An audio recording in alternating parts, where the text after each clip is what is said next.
All right, hello and welcome to the Game House College Sports Show. I am Joe. With me is Kyle, as always, here to recap a pretty eventful Week 10 in college football and then preview Week 11. A lot's going on right now, Kyle. How you doing? I'm good. Like you said, a lot happened this past weekend. More playoff implications, more coach firings. So we got a busy one ahead of us. Yeah, so we'll just first quickly mention that Jeff Scott was fired from USF. They were one win this season. They've had beaten like one FBS team in his tenure. Um, they had got Jerry Bohannon from Baylor to transfer in this offseason, thinking that was like going to be an answer to some of their problems. But yeah, he's another one of Jimbo's former assistants who have not panned out as a head coach. It seems to be a common theme going on right now, Kyle. Jimbo or Dabo? Dabo, sorry, Dabo. Yeah, I was gonna say maybe he was at Florida State too. I don't know, a long time ago. I know he was former Clemson guy, but yeah, no, it was a bad tenure for him. I know he got that extension, I think last year, 2-year extension, and then 8 games in this year, 9 games, whatever it is. Now he's gone, so I guess they'll eat some money there. But yeah, nothing ever formulated. Nothing materialized for him there, and it's just a terrible tenure. And I don't know where he goes from here. I'm sure Dabo's hoping he comes back, but we'll see. We'll see about that. Yeah, actually, the first thing I saw after he got fired was a bunch of Clemson fans begging him to come back because of that offensive coordinator issue they've had. Not just this one, but the past one too. Is now coaching at Virginia and doesn't look too good at Virginia right now.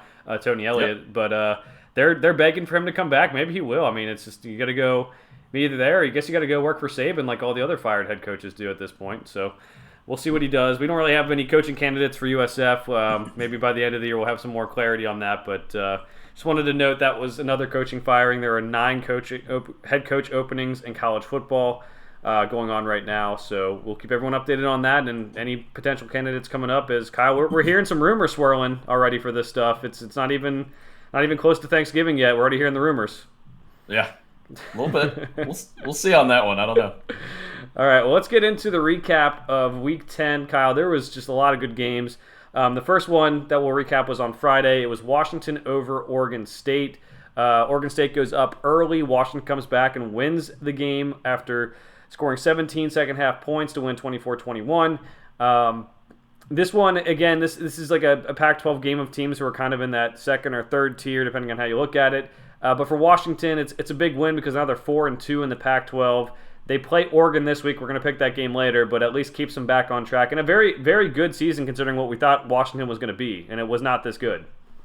Yeah, the difference has kind of been Michael Penix Jr. too, I think. He's had an outstanding year. He looks more comfortable there. Obviously, he's probably got a little better talent around him and maybe a little easier competition being out in the Pac-12 versus when he was at Indiana in the Big Ten. But the one thing I really noticed in this game, Oregon State, I mean, it's been a problem all year, but there's just a lack of a passing game. They're a little one-dimensional here. It's very obvious. And they've got great running backs. Don't get me wrong. Damian Martinez has a good game in this one. They got the other 2 guys, too, that are, they eat up some yards. But when you're so one-dimensional and you can't get anything through the passing game, it makes it hard to be a consistent, good football team. And it bit them again in here, under 100 yards passing, just not a lot going on offensively. And Washington eventually is able to take over and win the game. So it's a good win by Washington. Oregon State, it's be a fun idea to think what they would be with a passing game, but it is what it is. And, so it's still a good year for them, bowl eligibility already, but a little disappointing here. Yeah, a little disappointing. As you mentioned, they don't get an opportunity to be, I would say, bowl eligible a lot. They don't get an opportunity to go a little bit further than that. They are bowl eligible right now, but obviously would have wanted to do more. And I think you're right about Michael Penix Jr. I think he really has kind of sparked something in Washington. And honestly, he's showing things he didn't show at Indiana too. I think he's improved, which is impressive given how many ACL tears he's had in his career. All right, we'll move on to Saturday. First thing, we'll just kind of note this, Kyle, unless you want to talk about it more in depth. But Ohio State beats Northwestern 21-7. Ugly game. Ohio State's defense should be ashamed because Northwestern kept on moving the ball on them for just basically no quarterback, just running the ball most of the time. But they got things together. There were some kind of windy conditions there. They had 30-mile-an-hour wind, 40-mile-an-hour wind, made it hard to kick, made it hard to throw. They got the win. That's important for Ohio State with everyone else losing this weekend, but they did not play well. Yeah, and I think all the criticism of this game is a little overblown. I mean, let's all calm down. This was truly a weather game, and it's not going to be this way for the rest of the season. Everyone's saying, "Oh, Stroud was 10 for 26." Well, you go try throwing in a damn hurricane. You know what I mean? I thought, all things considered, Pat Fitzgerald had a great game plan. It was, basically keep it on the ground, don't throw it too much, but also extend your drives when you have the wind in your face, and try to go tempo when you have the wind at your back. And that did seem to work for the most part, and I think it paid off for Northwestern. Unfortunately, it is what it is. Ohio State's they're better at every position up and down, and they weren't going to lose this game in my opinion. But I did like to see from C.J. Stroud putting his team on his back a little bit. He had some big runs. He initiated contact, and when the game was on the line, he performed. I thought there was way too much passing early in the game from Ohio State. That might be a little bit on Ryan Day, but there were a lot of 3-and-outs. There were a lot of 20-plus yard passes that I just thought was absolutely no reason for it. And then when they finally settled down towards the end of the first half, and then obviously throughout the second half, it was through the run game. And the run game opened up, and it ended up working out. And, kudos to C.J. Stroud, I think, for kind of formulating that a little bit too, using his legs. If he can continue doing that moving forward, that's going to add a big part of his game, keep defenses off balance. Yeah, I agree with that. And I do think that kind of is Ryan Day's biggest criticism I would have, is probably that he gets a little bit too aggressive offensively sometimes, not like going for it on fourth down, but he tries to throw the ball a bunch when you have, Travion Henderson is ultra talented. Mayan Williams, as you mentioned, Kyle, is running really well this year. It's good to have him back and healthy for this game after he had some injury issues. So that's my criticism of him. It could come back to bite them, especially later in the season. Not when they're playing Northwestern, but it could come back to bite them later in the season. They got to stick to what works, and you can't always throw the ball 50 times a game when the weather's like that. So glad they got the win. That's all that really matters in the end. And again, this is not something that they'll have to deal with when they're playing, anyone besides maybe Michigan at the end of the year that could actually do anything about it. All right, upset city. Now we have Notre Dame beating Clemson 35-14. This was a blowout. It was not even close. The garbage time points for Clemson made it seem like it was even closer than it was. The thing that surprised me the most, Kyle, for this game was that Notre Dame's offensive line it's a good offensive line. They dominated a Clemson defensive front that has multiple first-round picks on it, and they just moved the ball through the ground. They were able to do the thing that, we talked in the pregame when we were picking this, this is not something we thought Notre Dame would be able to do. We thought the strength there was that Clemson would stop them, and then Drew Pine would have to beat him with his arm. Drew Pine did basically nothing in this game, and Notre Dame still won this much. This is a very big win for Marcus Freeman. He's kind of getting to some of those things, some of those kinks ironed out now, and he's trying to get going for the future. But it's a very big win for Notre Dame overall. Yeah, you said it, and we mentioned it last week. Our biggest worry was that passing game, and we didn't think Notre Dame was going to be able to get it going, and that's why we thought Clemson for sure, and that as well as the pressure up front, and that part of it happened. There was no passing game, but it didn't seem to matter. Notre Dame just dominated from start to finish. Two guys over 100 yards. Stime we knew was going to be good, but Logan Diggs with a huge game, and just nothing happening really from Clemson's offense. Obviously not until the garbage time touchdowns. They put Cade Klubnik in for one drive, and he throws one pass and throws a pick, and they put DJ back in right away. I thought that was kind of interesting. What was the point? If he's gonna get pulled the second he makes a mistake, what was the point? I don't know. A lot of confusion. Clemson really, it's 8-1. They're going to be top 10. I guess they're still top 10, but it feels like it's a much bigger disaster than it looks like on paper. We'll see. What they're in the ACC, they should be fine. But I think that UNC game now, I really almost want to see the Tar. I think the Tar Heels would win that one. Obviously, that's weeks away, but that's going to be one I'm definitely going to be interested to see. As far as Notre Dame goes, I believe they're 3-0 now against the ACC. To the two best teams as well, they've beaten, and then also Syracuse, another ranked team. So maybe Notre Dame should have joined the ACC because they're playing for nothing right now. But if you're in the ACC, right, you're playing for a conference championship. So, that at least makes it interesting. And this year, you're not playing for anything. You're playing for 9 wins in a bowl game, I guess. But, they need a conference. I think the ACC is a perfect fit. But that's a whole nother conversation. But it was a good win by Notre Dame. I didn't expect Clemson to get blown away like that.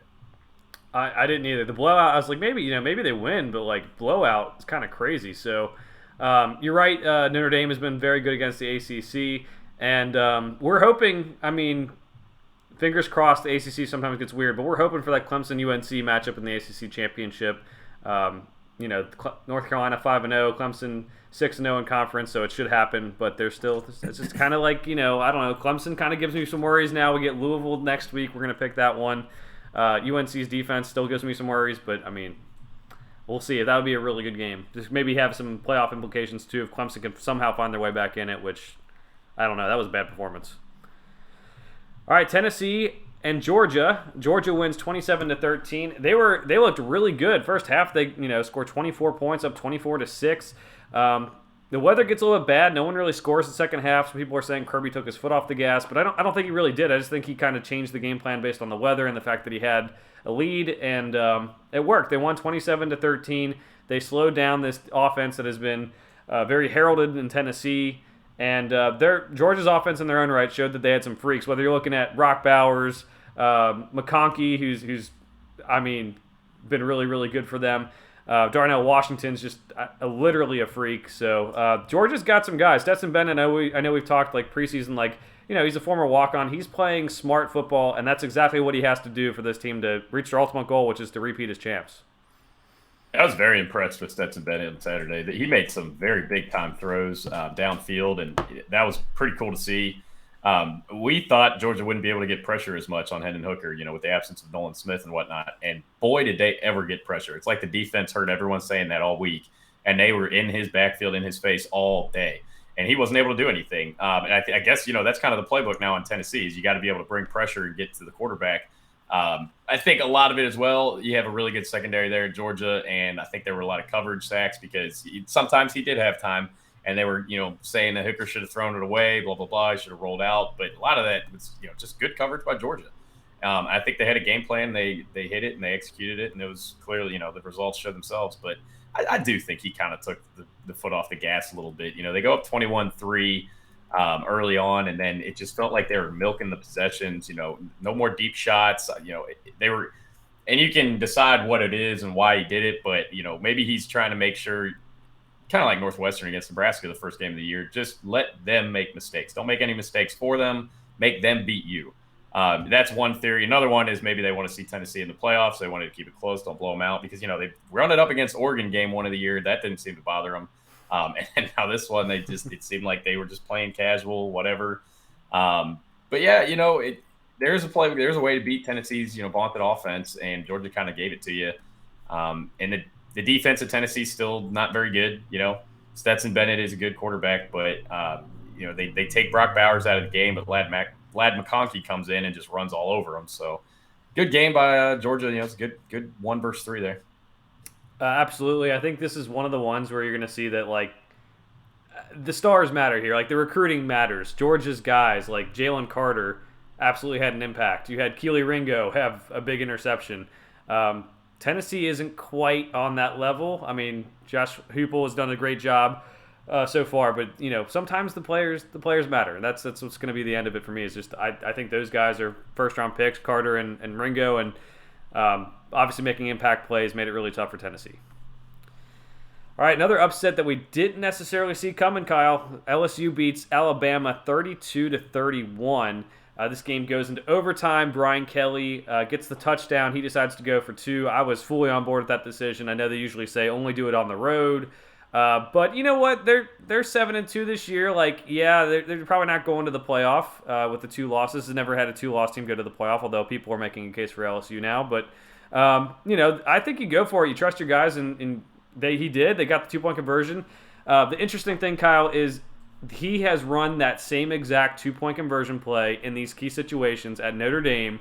And if any amount of scouting would have figured that out. That was bad by Alabama. They did it against Clemson. They did it against Florida State in some of those big games when back when Jameis was at Florida State when they played a big game. And then I think when Deshaun was at Clemson, they had the same 2-point play.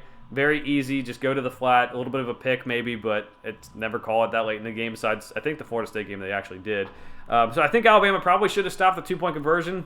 But at the end of the day, we had mentioned all year that Alabama is just not the same. The offensive coordinator's drawn some criticism, Bill O'Brien. They've been undisciplined, whether that's pre-snap penalties on offense or whether that's Will Anderson jumping on offsides. Brian Branch, who's a very good defensive back, played very bad. He's going to be a first-round pick maybe, and he played really bad. Just overall bad performance by Alabama. Good win for LSU though, and Brian Kelly in his first year. I mean, that's all you can ask for right now. Yeah, everyone said he wasn't going to be able to coach in the SEC, and here we are. He's the SEC West for right now, anyway, champion in year one. So pretty impressive job there. Yeah, like you said. But yeah, Alabama, this isn't the same Alabama. They don't look the same. The offense just doesn't seem to have a rhythm to them. There's so many mistakes, almost another 100 yards of penalties in this game, and very inefficient offensively. They do get the yardage and shoot up the yardage, but Bryce Young's under 50%. He's missing a lot of his deep throws. There's just not a lot of continuity between the offense. Jahmyr Gibbs looks great. That's always a shining spot. But outside of that, I just thought the passing game was inefficient at best. And then the defense, Jaden Daniels is just tough to stop. I mean, I thought the defense did fine. It's just Jaden Daniels makes things happen, and he's very hard to stop. There's really been no one that's been able to stop him this year. You can try to stop him, make him use his arm, but he's doing well with his arm through the air too. So, and he makes plays happen with his legs. That also is part of it. So, it's something that LSU can probably rely on through these final 3 games. We'll see, but yeah, Alabama 2 losses now. They're in all likelihood out of the playoff, and I don't think that's ever happened in the Nick Saban era. So, not this early anyway. Yeah, the only time it happened, I think, was when Tua hurt his hip when they had 2 losses. But the last loss, didn't that come against Auburn? So it was like the last week of the season where they got knocked out? I think that sounds right. Yeah, they had lost to LSU already, right? And then Auburn won, made it final or something like that. So. Yeah, but I mean, you said it, Jaden Daniels, man. I mean, we didn't see that week 1. I mean, it feels like they were trying to like hold him back from running and try to be more of a passer, and he did. Now they're letting him run, and it's actually opening up his passing ability. And LSU's on fire right now, so they've got a big game this weekend. We're going to pick later against Arkansas, which Kyle, you'll be the biggest Arkansas fan ever, possibly. So we'll see. The most fun team to watch in college football right now has to be TCU, Kyle. They keep on coming from behind. They keep on going down in the first half or the third quarter, and then they come from behind and win. In this one, they were down 17-13 and heading into the fourth quarter. They scored 21 fourth quarter points to win 34-24. It wasn't the best game for Max Duggan. He only completed 12 of 23 passes, but Kendre Miller had 158 yards and a touchdown to get things going for TCU. And I don't know, Kyle. I think you got to put him in the top 4. I know Tennessee's probably going to stay in that 4 spot because it just seems like that's something the committee would do. But TCU undefeated. They're handling their schedule. They beat some ranked teams. They're playing pretty well. Yeah, I'm tired of the disrespect, honestly. TCU had this same kind of disrespect back in 2014, and we were joking about it, but now it's kind of getting serious. We're in week 10, 11, whatever we are. I mean, there's 3 games left. They're still undefeated. Yeah, it's not a flashy win, I guess. Maybe it's not flashy enough. I forget what their excuse was for why they had TCU outside of the top 4 last week or whatever it was. But yeah, I mean, I'm going to be interested to see what they do. And obviously, when this show comes out, we'll already have the answers. But they're finding ways to win. They're still undefeated. I think you have to reward that. They should be in the playoff. That should be a top 4 team right now.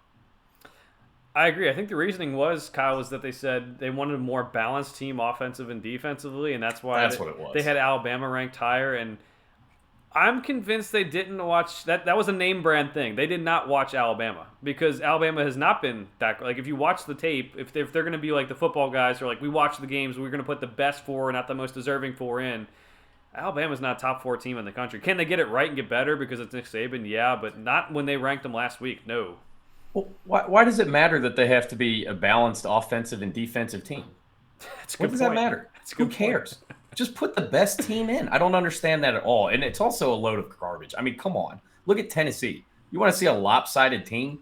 They have one of the best offenses, and then their defense is giving up 40, 30 points a game. They gave up 49 to an Alabama offense that we just watched be pretty anemic last week. They gave up 33 to Florida. They gave up 24 to UT Martin. I mean, come on. You want to talk about lopsided, then put your money where your mouth is and do the rankings correctly, or just tell us a different. I don't know. I think it's bullshit. I think TCU should be in the top 4. Absolutely. I agree. I had them at 4 in my bracketology for the week, but I'm still sitting there thinking like they're gonna have Tennessee at 4 still. Like that's just they lost to the number 1 team. Like sometimes I think the resume has to matter, and a part of the resume is being undefeated in a lot of the ranked wins they have. And last week was egregious to have TCU at 7. And if they don't move up to at least 5, I mean, they better. But if they don't move up to at least 5, then the committee, I don't know what they're doing. Well, and here's why I don't want Tennessee above them is because what happens if both of them go undefeated? Yeah. Are you going to let TCU jump them? Because Tennessee doesn't have any ranked matchups left. That's it. They're playing bad teams, if we're being honest. Yeah. Now, TCU has a ranked on the road game next week. I mean, we all know about that. We'll pick that. And then there are no more other games, but then they'll have the ranked, Big 12 championship game. Tennessee won't be in an SEC championship game. So you have 4 more wins for TCU. One of them, 2 of them being ranked, and this is all hypothetical, of course. But then is that enough to get them ahead? And if it is, then why not just have them ahead right now? Yeah, I think it's weird. And honestly, if we really want to get into it, they should be ahead of Michigan too. Yeah, Michigan hasn't played anybody. What happens when TCU loses? Like, just say TCU loses to Texas this week, which Texas will probably be ranked much higher after last week. But they lose to Texas this week, and then they go win the Big 12 championship against Texas. But Tennessee's sitting there; they were ranked 4, and TCU has to come up. Can they? I don't know. Legally is not the right. Can realistically climb after losing and falling down? Can they climb back up after winning their conference, which is something Tennessee was unable to do? I don't know. I think that's like they used to be like saying all the time, conference championships matter, but it seems like in theory it really doesn't for what they do. Sometimes and sometimes not. It's very inconsistent. There hasn't been a precedent really set. We'll find out, one way or another, I guess. But it's interesting. It's going to be interesting to keep watching, especially if they both keep winning. I think I think the BCS rankings would have been better for ranking the teams for the top 4. Not saying we need to go back to 2. I think my argument on that has been lost for years. But even when we go to 12, do the top 4 teams by the highest ranked conference champions, whatever, and then do the next 8 or I guess 7 because of the group of 5 champion. But do the next 7 based on BCS or whatever. I don't know. Just BCS rankings, they definitely had their flaws, but it's been a lot better than this inconsistency by the committee. So I agree 100% because if we're using BCS, we don't get these BS remarks about having a balanced team. Like, what is that? The BCS would just tell us what it is. I don't know. I agree with you. Yeah, and my biggest frustration is I don't think they actually watch the games because if they did, they would see that Alabama is not the Alabama of this year. They're not. They weren't last week before the game. They weren't after the game, obviously. And watch, Alabama has 2 losses, and they're going to stay in the top 10 somehow because LSU is a good loss, and they love the term good loss, which I get it. But especially for the SEC. Yeah. All right, well, we'll move on because we've talked about that a decent amount. All right, USC beats Cal in a close game. They kind of let Cal come back at the end there. They won 41-35. But USC's not looking good. I don't if people still are talking about them possibly making the playoff, and they'd have to win some big games. I don't think I believe in them to win a big game. I don't either. This damn Cal Bears made me stay up till 2 a.m., man. I was ready to go to bed, but I'm watching it catching it updates on my phone, and I'm like, damn it. Now I got to watch this game. Yep. I'm happy I did, though. It's very entertaining fourth quarter. Very, big credit to California for coming all the way back. Justin Wilcox's seat's kind of been warm a little bit. I think they recently kind of, settled down and put the stamp of approval on him. It's going to take time or whatever. I don't know. He's there for now. And they still have a lot of fight. I thought that fourth quarter comeback was very good. Jake Plummer had a great game.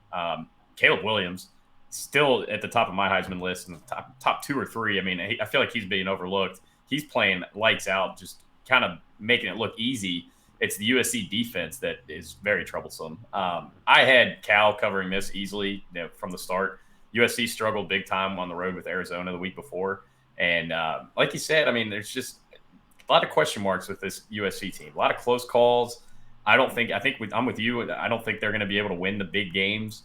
They got 2 left on the schedule, and then of course the Pac-12 championship. And I don't see them being a playoff team, but we'll see. Yeah, in this game it didn't really show up, but they have been knocked for their running defense, and I don't know. They play Notre Dame, just one to watch out for. They play Notre Dame at the end of the year. That's tough. They play UCLA with DTR, who can run the ball. That's going to be tough. And if they make the Pac-12 championship game, they play Oregon, who has a good rushing offense. They could realistically end up at 9-3 after this good start, which is still it's okay. It's just fine, but yeah, the people who are blowing it up, I think the rushing defense is going to give them huge problems down the stretch. Next one up, we have Texas beating Kansas State in a ranked matchup. They win 34-27. Texas goes up big early in this game. Then they hang on in the second half while Kansas State mounts their comeback.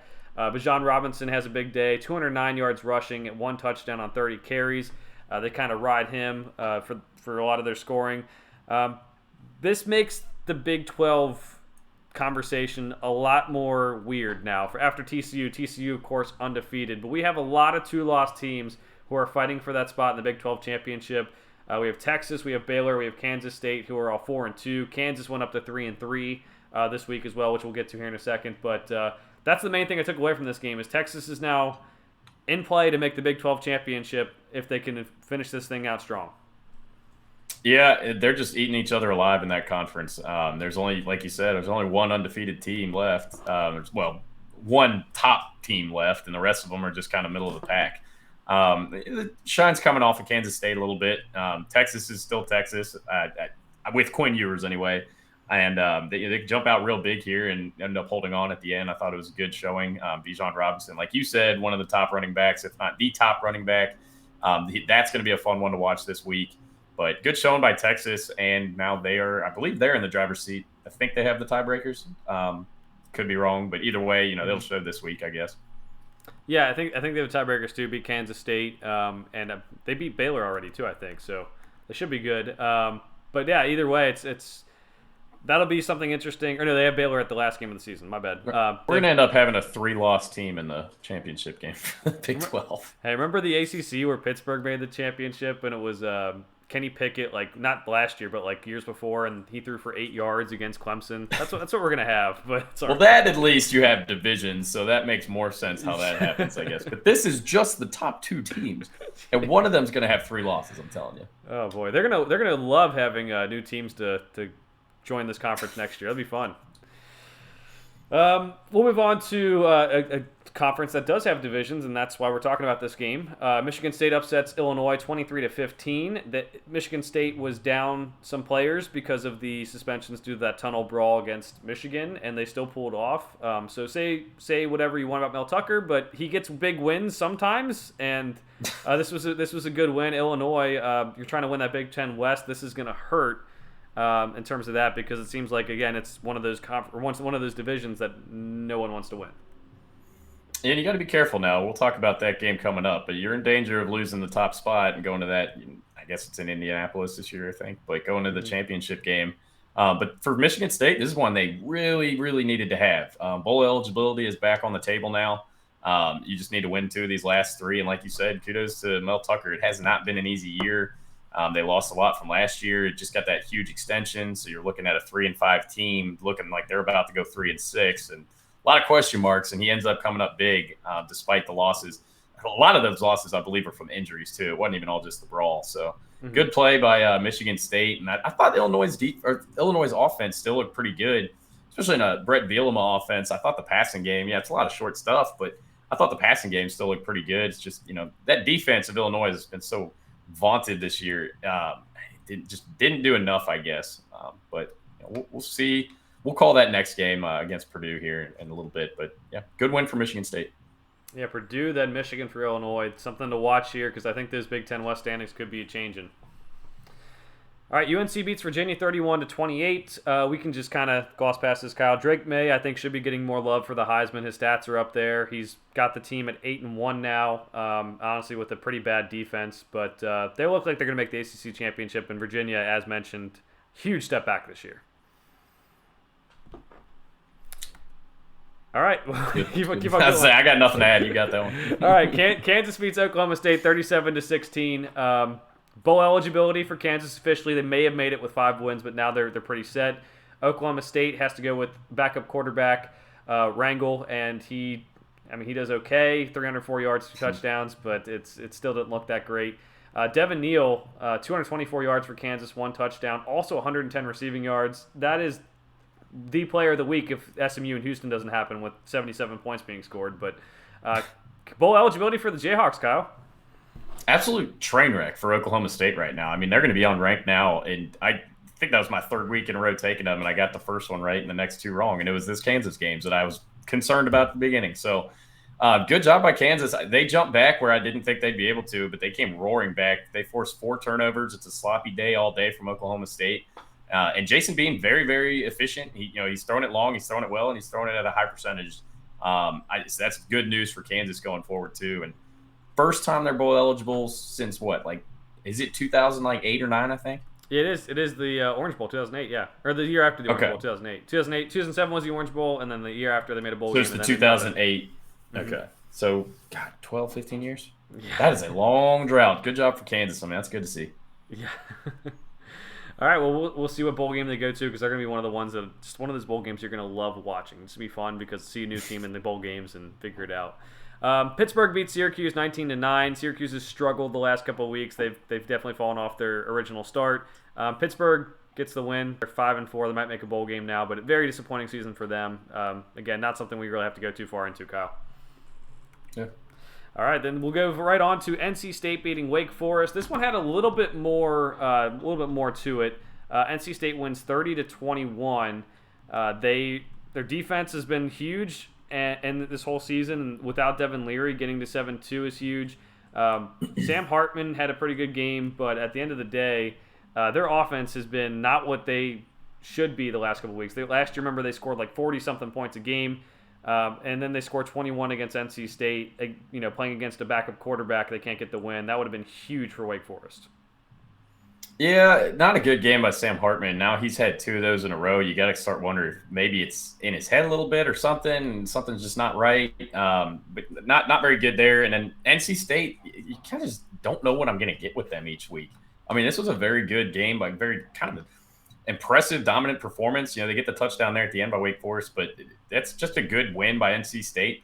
And the backup seems to be, better than Devin Leary was doing. Not really, but he had a great game. But it's good to see. They'll stay in the rankings, and Wake Forest now probably going to drop out. I don't know. No rushing game. Maybe that's part of it. There's just no really run attack from Wake Forest. It's all through the air, so you kind of know what to do. I don't know, but. They're going to have to figure that one out moving forward. The season's kind of getting away pretty quick from them now. Yeah, and I think what this sets up, possibly, Kyle, is NC State's probably going to move up a couple spots because a lot of the teams ahead of them lost. So they're going to move up a couple spots for sure, maybe to like 17, 16 in this week's rankings. If they win their next 2 games, you're setting up a very, very good game of NC State versus North Carolina in that rivalry weekend, the last weekend of the regular season.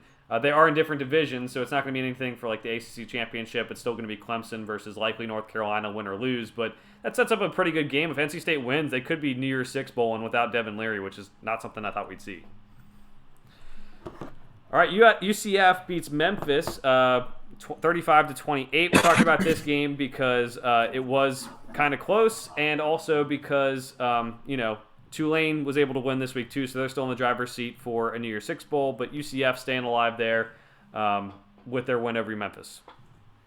Yeah, that was a fun game to watch. I did surprisingly catch some of that with how many good games were on. I was a little shocked, but I said it. Memphis gets weird at night, man. You never know really what you're going to get. They go into the 4th tied, and UCF kind of goes up 2 touchdowns, and Memphis will fight at the end there. I thought Mikey Keene playing pretty well. In place of JRP, still doing a good job there. RJ Harvey with a huge game. That was pretty impressive to see. Bowser, I think, he's been a workhorse for them, and he's been a workhorse really his whole career. So he's getting the carries. He's just not quite as efficient as he used to be, I guess. But big win by UCF.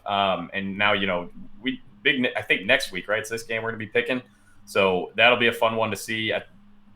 They might play again. I mean, we've talked about that where, they end up playing again in the championship, and we'll find out who's the New Year's Six team for that. But either way, these final few weeks, this final month, I guess, is going to be real interesting for the American. Yeah, a couple teams still in contention, like we talked about the last couple of weeks. But yeah, I'll save the rest of it until we pick that game because I think it's going to be fun to talk about here. But we'll move on to our picks for Week 11, Kyle. Wait. Is there not one other game you want to talk about? What's that one? The one we were going to maybe pick last week. Oh yeah, okay. I didn't even have it on our list. And I believe you said the Hogs were not going to lose. They were definitely going to win. I said Hogs by 90, yeah. We're going to pick Arkansas Liberty. Arkansas has an atrocious start to the game. They end up somehow getting 5 points. Was it 21? I don't have the game pulled up. It was like 21-5, and then they end up coming back And then they get a chance to go for a 2-point conversion to tie it up. And KJ Jefferson looked like he was maybe down before the goal line, maybe got in, but they couldn't see on their review because a wide receiver was in the way, which is like the most Arkansas way to lose this year, with the oink doink being the other one. So Liberty beats Arkansas, and that makes my Arkansas over 7 wins bet look like it's not going to hit or even push at this point. But Kyle, this is something you said you were like, we might pick this one. And I was like, we can add it in, and you're like, nah, it's all right. I was gonna take Liberty, but I did not feel confident at all. So that's why I was like, you know what, like we don't have to pick this one. That's fine. I don't really think they can win, but I think maybe. And they just came out like in a storm. And Hugh Freeze knew the playbook, I guess. Obviously he's a good coach. We're not gonna lie, but the Arkansas secondary just could not really stop the passing game. And it wasn't like it was an air raid. It was like because I did watch a good bit of that, and it's almost just like whenever they needed a pass to like a conversion or whatever it is, Arkansas could not stop it. Mm-hmm. And so that was that's how they score so quickly. And then in typical Hugh Freeze fashion, they just don't score in the second half and they just die in the second half. And I honestly thought Arkansas was going to come back and win. But one thing that was surprising me, KJ Jefferson did not look good. And I've thought this a couple times during the year where I don't trust his arm. His ability to throw the ball, and I thought that was challenged in this game. And Liberty came up big, and they also got a lot of pressure on him too. I thought Rocket Sanders, he's been a big plus for that offense for most of the year. And in this game, he just was not able to get the big yardage he used to be able to get, and I think that hurt them a lot too. But it really felt like Arkansas was looking towards next week. I think they were overlooking this game a little bit. Even the crowd was kind of thin and just not really engaged. And I do think that was part of it, was just they were not focused on this game. Yeah, I do too. And I think what surprised me the most, Kyle, is kind of like you said, that Liberty was having so much success through the air. I thought this was a game where they wouldn't be able to take advantage of Arkansas's weakness in the secondary, because this isn't the same offense Hugh Freeze has had the last couple of years at Liberty, where he had Malik Willis back there throwing the ball. It was not like, it was more run-based, honestly, than most years. So I didn't think they'd be able to take advantage of that. And I think you're right about Arkansas maybe looking ahead to this week, which we're going to pick here in a second. But I don't know, just a very, very frustrating game to watch, and you got to bounce back now, I guess, against LSU. So let's pick it, Kyle. We got LSU at Arkansas. LSU is favored by 3 on the road, which might be a little bit low considering things, but I think Arkansas. I think it's expected they might be able to bounce back a little bit better, kind of like you said. They might be looking ahead to this week already, so we'll see. But what do you got? You're obviously cheering for Arkansas as an Ole Miss fan, and wants LSU to lose for that SEC West spot. Yeah, absolutely. Woo Pig all the way. I don't think they're going to be able to do it, though. Jaden Daniels is too much, and he's shown that all year. And he isn't mistake prone. And honestly, he reminds me a lot like a Hendon Hooker kind of type of quarterback, where he doesn't really make mistakes. He doesn't make as many big plays as Hendon Hooker does, but he uses his legs, a lot better and a lot more. And he makes good decisions. He doesn't give the other team the ball. So I think that's why LSU wins. Maybe if this was like at night or something, things could get a little weird, a little wonky. I don't know, because it is Arkansas, and that's a tough place to play, and they get up for those games. It looks like it might be a cold one. I don't know. That might mess with LSU a little bit. I know Arkansas does benefit with that a lot in the SEC, because you get these schools way down south where it's hot and it's warm, and then they got to go up to bad conditions in Arkansas, and they don't know how to handle it. So. Maybe there's a window there, but the spread is small because for a reason. Vegas does know what's going on. I believe it opened at like -1 for LSU, maybe, or a little even tighter, and then it's gone towards LSU since. But I got LSU in this one, but I would not be surprised if Arkansas does pull it off. Yeah, I'm kind of thinking the same thing. I as someone who was a bigger believer in Arkansas than I should have been at the preseason, I was thinking this is a game. This is one that they might be able to win, but. Jaden Daniels has really proven me wrong this year, as you said. He had not shown the ability, even in the first few weeks with LSU, I think, to really move the ball and not just use his legs. But they've figured things out. Brian Kelly's got him settled down. He's a top 10 coach in the sport for a reason and doing very well. I'm going to pick LSU. I just think it's a smart pick right now. Like you said, I could totally see Arkansas coming back and winning this game, changing some things up. Kyle, I want to see.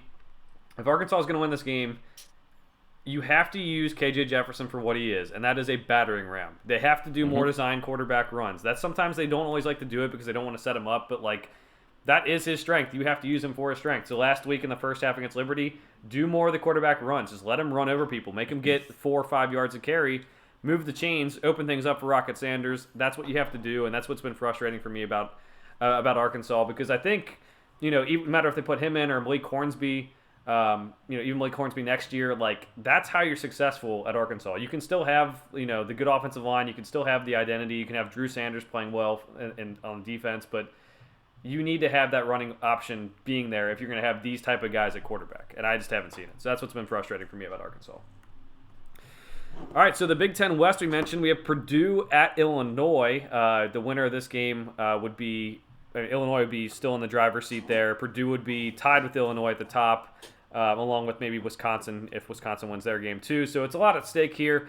Illinois is favored by 6.5. I think that line's pretty much for two teams that I don't think are kind of both not the greatest.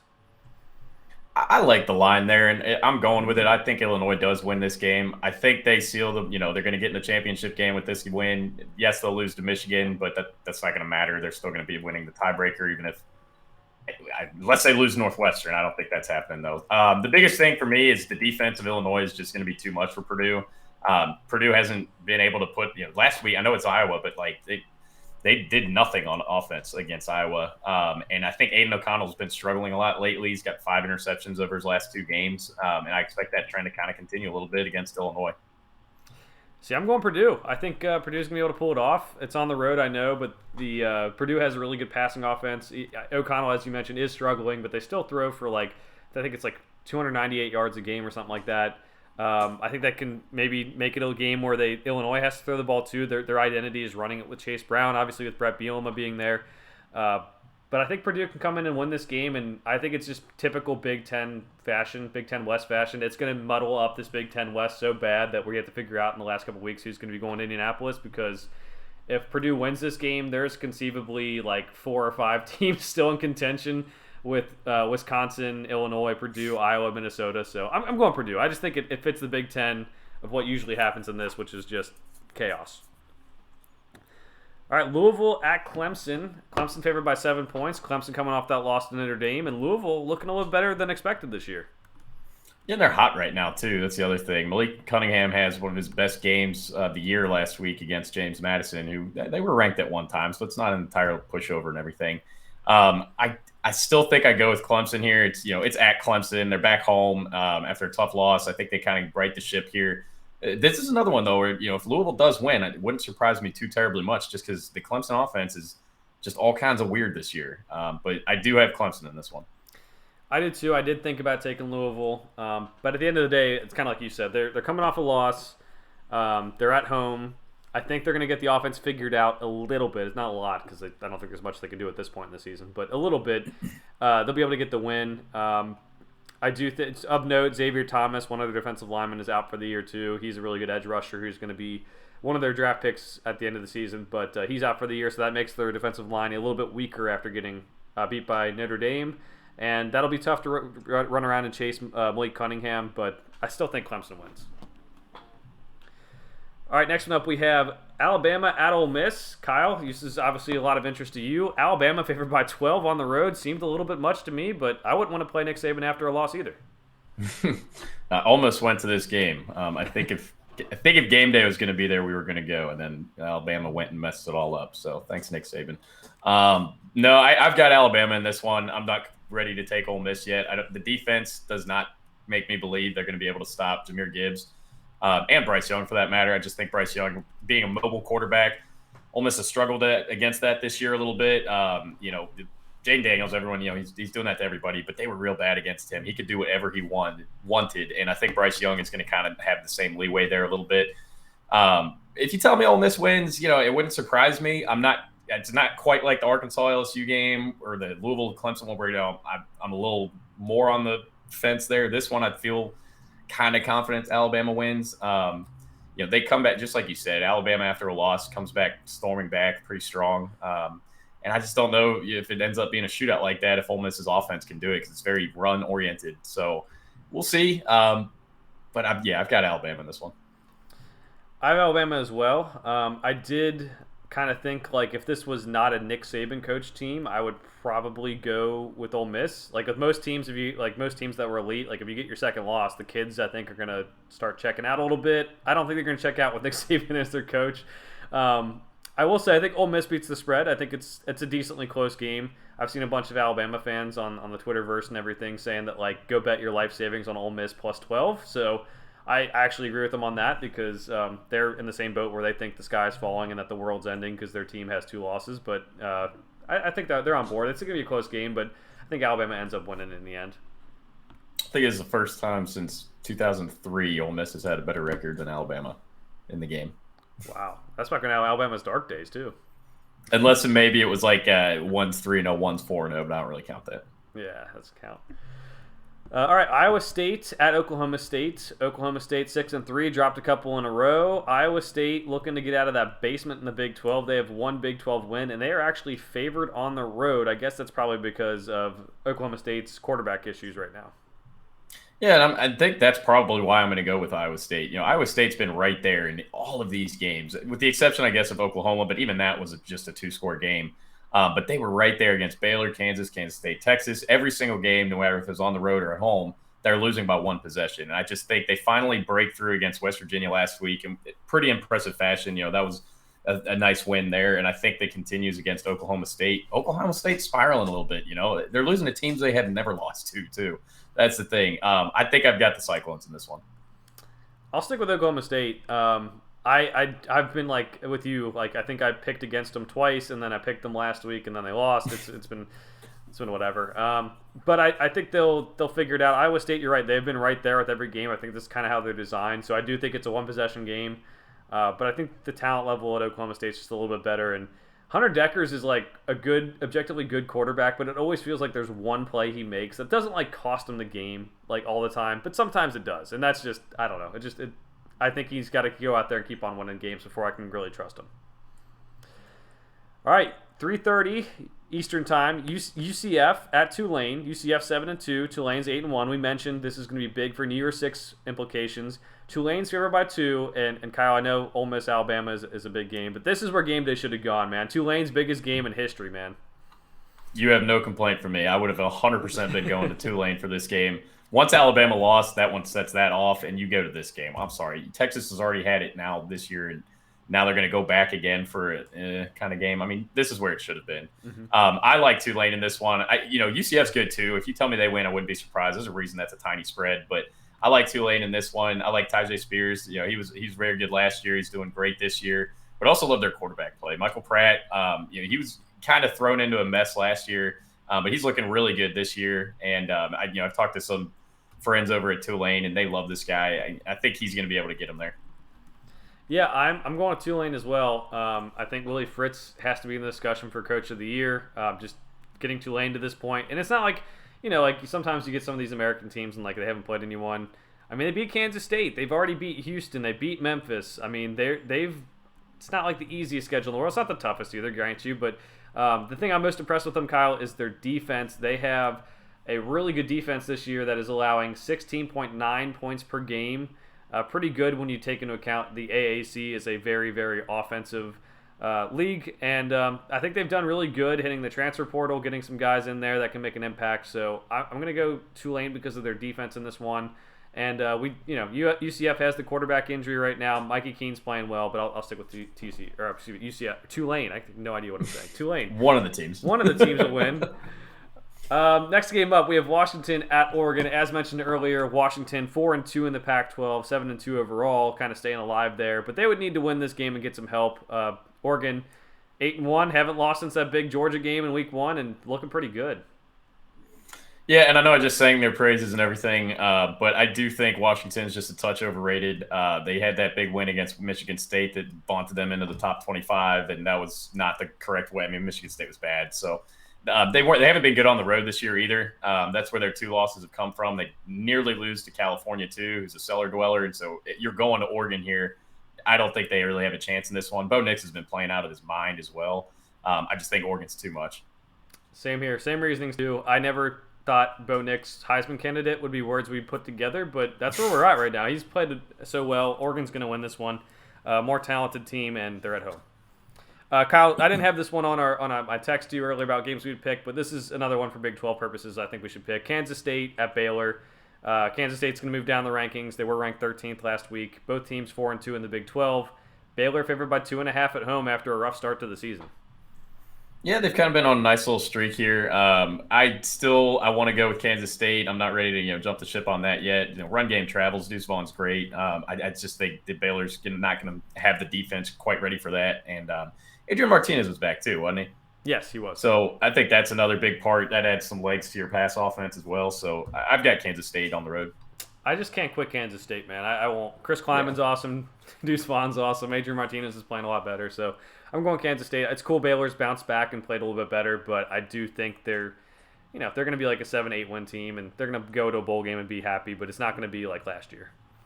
All right, TCU at Texas, another one of these Big 12 games. Seems like all the top 4 or 5 teams are playing each other in the Big 12 this week. Texas favored by 7 at home. They do have Gary Patterson on their sideline, which is very, very weird. But TCU is undefeated, so here we go. I don't know, man. That spread feels too big, but Texas has been a really good team when Ewers is on, and so I think it kind of runs through him. It depends on the day he's going to have. Bijan Robinson's always going to have a great day, but they've lost some games because Quinn Ewers hasn't been there. He hasn't been ready for the moment, I guess. So it kind of depends on that, but I think I'm sticking with TCU. I'm not ready to give up on the undefeated team yet, especially a 3-loss Texas team. Granted, they were close losses and whatnot, but we'll see if the Horned Frogs can keep it rolling. I will stick with them though. I'm hoping TCU wins, but I'm picking Texas. I think exactly what was kind of like haunted the Horned Frogs this year, which has been like I think they have like gotten started off slow and then they come back in games. I think Texas gets off to a hot start, and it's just one of those games where they just can't come back in. And I really hope they do, because I would love to see TCU in the playoff. I would love to see different teams change it up. But I don't know. My head's just saying pick Texas, so I'm going Texas. North Carolina at Wake Forest. We mentioned how much Wake Forest has struggled in recent weeks. North Carolina 8-1 overall, 5-0 in the SEC. Wake Forest 6-3. But Wake Forest is favored by 3.5, Kyle. I don't know why. I've got North Carolina, no question. Wake Forest has struggled a lot lately, like you said. Drake May's been great, nearly perfect. I mean, for a freshman, I can't believe he's doing this right now. Maybe he's due for one of these rough games, and it is on the road. Maybe that's part of it. But I have to go with North Carolina for this one. I do too. Again, I really do think he should be in the Heisman discussion more than he actually is. If you look at his stats, it looks like Joe Burrow 2019 stats. And a lot of it's like he actually, like Joe Burrow, there were some games where he didn't have to be that good because LSU's defense had talent too. UNC's defense they don't have any talent on their defense. So he's doing things and he actually has to. I'm going UNC in this one. I really do hope they win out until the ACC championship game, so we actually get some more hype around maybe that game. All right, Florida State at Syracuse on this one as well, Kyle. Syracuse has struggled recently, and they're going to probably drop out of the top 25 this week. Florida State got their win over Miami. They get things back on track. They're 6-3. I mean, they dominated that game too. That was huge, and they dominated Georgia Tech the week before that too. After they had a skid there in the middle. I think Syracuse, the story, the Cinderella story, I think it's kind of up. So I've got Florida State in this one. Even though on the road in that dome, I've got the Seminoles in this one.